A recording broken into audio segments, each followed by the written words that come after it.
Uyu munsi ni isabukuru y'amavuko y'umwana w'Imana Kamikazi Dorokasi wo mu itsinda rya Vestina na Dorokasi. Ndabasabye rwose mwese abamukunda cyangwa se abamwifuza kubona ibyiza mucasi muri komenti, mumwifurize nyine gukora kubona ibyiza cyangwa se kuronka umugisha w'Imana. Nyuma yo kwifuriza rero umukobwa wacu isabukuru nziza y'amavuko, reka twongere tujye kwenda inkuru iri gutureninga cyane hano mu gihugu cyacu cy'u Rwanda. Hari umukobwa witwa Diane yagize gutya aravuga ati rwose bitewe n'urukundo nkunda The Ben, bitewe n'urukundo nkunda Tiger, njyewe nta kintu kimwe cyatuma mba mu bitaro kandi afite igitaramo cyangwa se nyine afite ikirori. Uyu mukobwa yakoze akantu gatangaje cyane, ngo yararembye cyane arwaye ari mu bitaro, ariko biza kurangira atorotse ibitaro afite na Salomo nyine ajya mu gitaramo cya The Ben. Ariko noneho agashya yakoze ntabwo gasanzwe, yamugaragarije urukundo, yamugaragarije nyine sinzi ukuntu abivuga, yamweretse ko ari umufana, kandi wa mufana udafite uburyo cyangwa se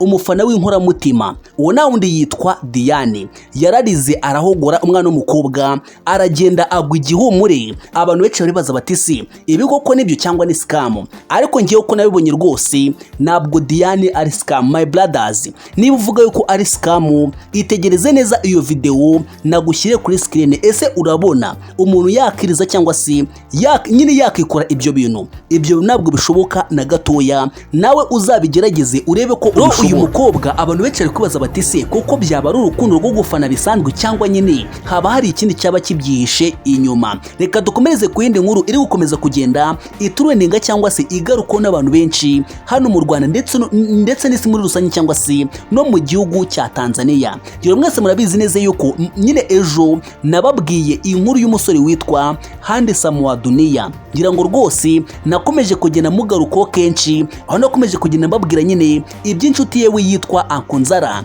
kandi none namukomejeho cyangwa se nawe nyine namuvuzeho. Ariko uyu munsi noneho nibwo ari turune cyangwa se nyine biri kuba akamaramaza. Uyu musore ngira mwese murabizi neza yuko ni umukomedian uturuka mu gihugu cya Tanzania. Yagize gutya akora ubukwe bw'agatangaza, ubukwe budasanzwe, ubukwe buteye ubwoba, ubukwe abantu benshi batangaye. Ati byagenze gute rero? Byose bijya gutangira ubundi uyu musore ngo abantu benshi bakunze kumubwira ngo buriya rwose bitewe n'umutwe ufite, bitewe n'uburyo ugaragara cyangwa se bitewe n'uburyo uteye, nta mukobwa n'umwe hano mu isi wakwemera, nta muntu umwe nyine uzigera gukunda, rwose uzagumirwa. Ariko uyu munsi ku itariki 26 ubwo byarejo, ku itariki 26 z'ukwezi kwa gatatu 2026, uyu musore witwa Handsome wa Dunia yagize gutya nyine akora ubukwe n'umukobwa w'ikizungerezi, umukobwa mwiza uteye neza. Abantu benshi bumiwe, abantu benshi kandi batangaye. Bamwe bari kugira bati rwose Imana ni Imana kandi itanga itarobano cyangwa se itanga ititaye ku magambo abantu bazavuga, yo nikora nk'abantu. Ibyo byose nakomeje kugenda mbigaruko cyangwa se narabibabwiye rwose Imana aho ibera Imana irakubahisha kandi udakwiye kubahwa cyangwa se utari ukwiye icyubahiro. Ibyo niba utabyemera uzitegereze neza umusore witwa Kagarara, uzitegereze neza umusore witwa Kagarara w'umunyarwanda, urebe revo amaje kugeraho mu Rwanda, urebe naho yavuye, nibwo uzabone yuko buriya Imana ari Imana yaguhindura amateka, yakora igishoboka cyose Imana yabishatse, kandi igihe cyayo iyo cyageze nta muntu n'umwe ujya ugihagarika cyangwa se nta muntu n'umwe ujya nyine uyisubiza inyuma, iguhereza ibyo yaguteguriye cyangwa se ibyo yakugeneye byose. Rero Handsome wa Dunia rwose abantu benshi bakomeje kugenda bagira bati uyu musore nta mugabo nyine, nta musore nta mugore yabona, uyu musore ntabwo nyine yagira ibiki, ntabwo yakora ibyiza nk'ibi. Ariko uyu munsi yakoze amateka. My brothers, ubukwe yakoze umugore yashatse, ndakubwiza ukuri abasore bashobora kumwigondera ni bakeya cyane, abasore bashobora gukora ikirori nk'icyo yakoze ni bakeya cyane.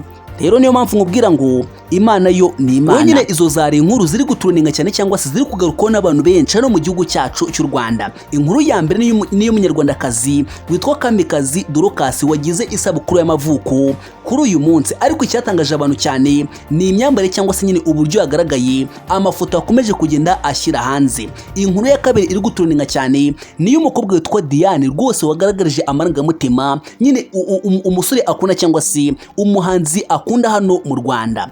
dore ko rwose uburyo yabigaragajemo abantu benshi bakomeje kubaza bati se ibi koko ni urukundo cyangwa nyine wenda hari ikindi cyaba kibyihishe inyuma, ariko ngewe uko nabibonye rwose ni urukundo kandi rutavangiye. No inkuru ya gatatu twabonye nyine iri gutuninga cyane hano mu Rwanda ni inkuru y'uwitwa Handi Samuel Dunia, nyine muri makeya wakoze ibitangaza agakora ubukwe budasanzwe, ubukwe burimo amafaranga kandi burimo umugisha n'Imana. Ndagushimiye cyane wowe wari uri kureba ino video nk'ibisanzwe. Amazina yanjye nitwa Ivan, no YouTube channel yacu ikitwa Iva Talk Empire. Nkuko njya nkunda kubibabwira, sinziba sinzaruga, icyo nzakora nzabaganiriza kugira ngo meze kubaho, kandi nimubikunda tuzagera kure. Imana ibarinde. Hasta la vista, ciao ciao.